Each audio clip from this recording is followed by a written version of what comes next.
Olá! Nesse IELTS Reading Assignment, seguimos o processo padrão de leitura inicial do texto. Então, o processo padrão para que nós possamos economizar texto, economizar tempo no processo de leitura do texto, aliás, e irmos às questões e podemos, na realidade, investir mais tempo no que realmente importa, que é a interpretação dessas questões, envolve lermos o primeiro parágrafo completo. Isso inclui também um subtítulo, porque você tem o título e você tem linhas abaixo do título, que são naturalmente o subtítulo. Você lê esse subtítulo também e depois lê o primeiro parágrafo por completo. Após ler o seu primeiro parágrafo por completo, você busca ler o primeiro e o último período de cada parágrafo subsequente. Então, aqui neste caso do parágrafo B, envolve a leitura do The First, indo até o 1990s, e depois o último período do parágrafo B vai do Bright House, indo até o Atlanta. E aí, perfeito. Você então lê o primeiro e o último período. E aí você faz o mesmo com o parágrafo C, D, E, F, G, H e J. O J é o último parágrafo, você também o lê por completo. Então, você na realidade lê por completo somente o primeiro e o último parágrafo, porque estes são os parágrafos introdutórios e conclusivos críticos, então, para a interpretação do texto como um todo.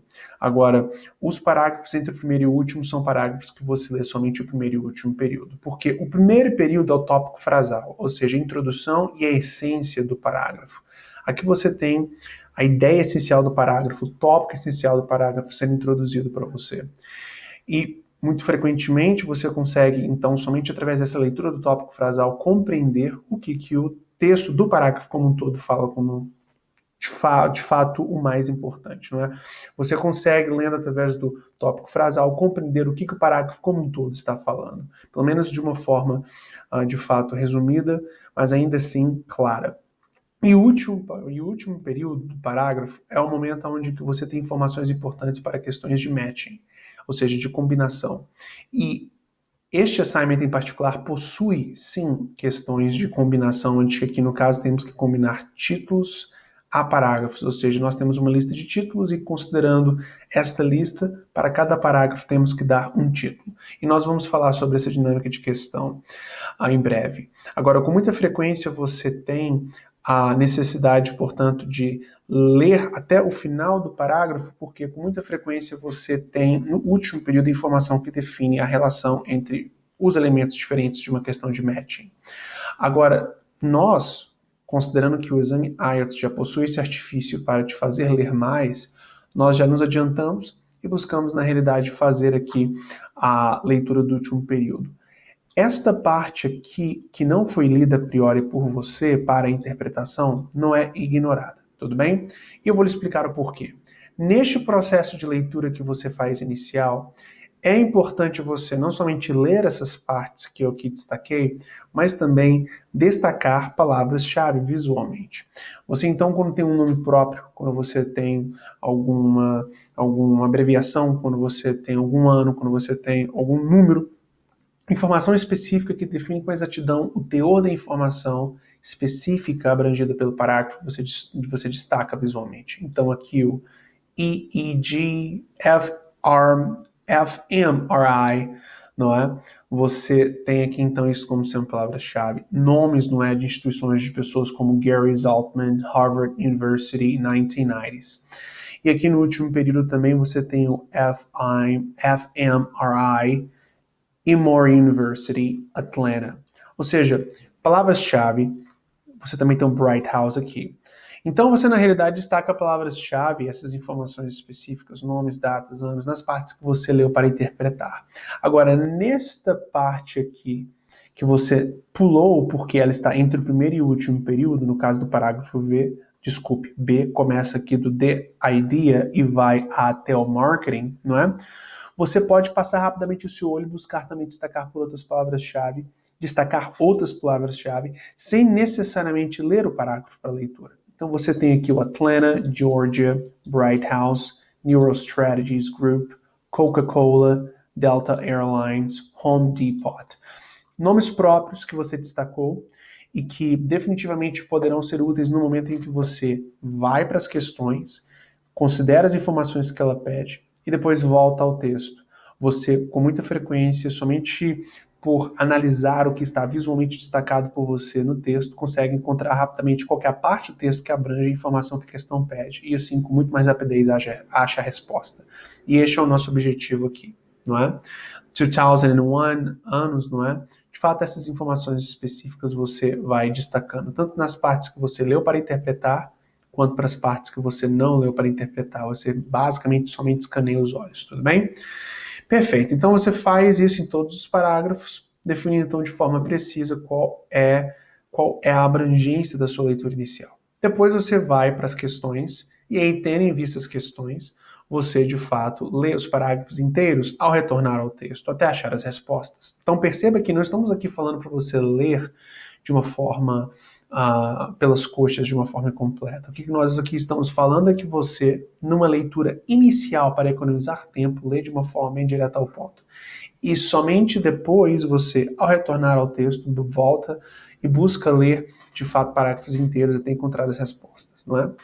Então, aqui nós temos um tipo de questão que é denominado por muitos, o tipo de questão que é mais difícil do exame IELTS Reading, que é uma questão onde você tem que dar títulos a parágrafos. Você tem esse list of headings, essa lista de títulos, e aí tendo em vista a essência da informação do título, mais a essência dos parágrafos, você selecionar quais desses títulos melhor descreve cada um dos parágrafos, não é?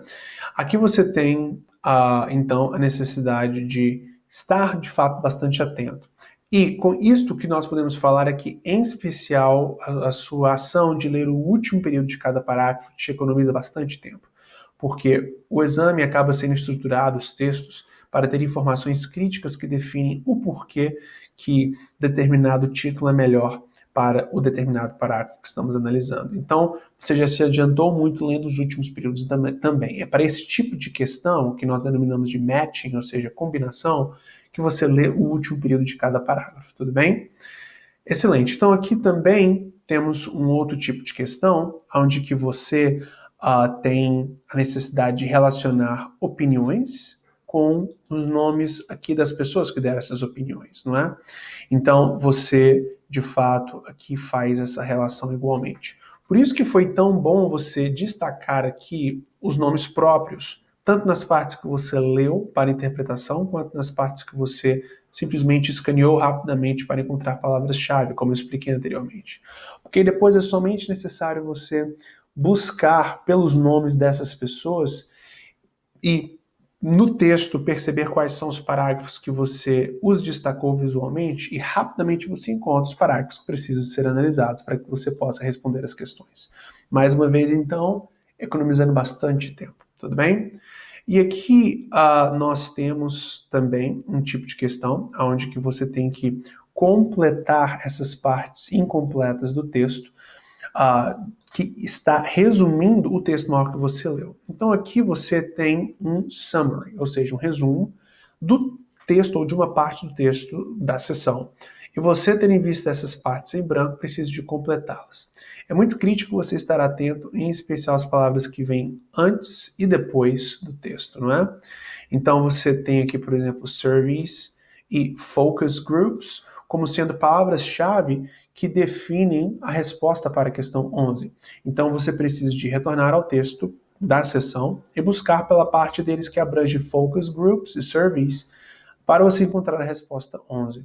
Igualmente aqui, identify the subjects e thought patterns, não é? Então, quando você for a parte do texto, retornar à parte do texto que possui essas ideias-chave, não é? A identificação da pessoa, e aí fica a parte que é em branco, que é a característica da pessoa, não é? E depois thought patterns, ou seja, padrões de pensamento. Então, a parte do texto que estiver falando sobre padrões de pensamento, você sabe que a resposta 12 está lá.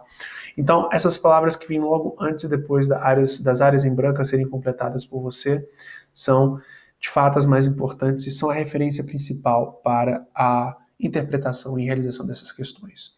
E por último, aqui nós temos questões true, false, not given. O principal aqui nós ficarmos bem atentos é a diferença entre o false e not given. Por quê? O que é true nada mais é do que a sentença falando o que o texto está falando também sobre, só que com palavras diferentes, não é?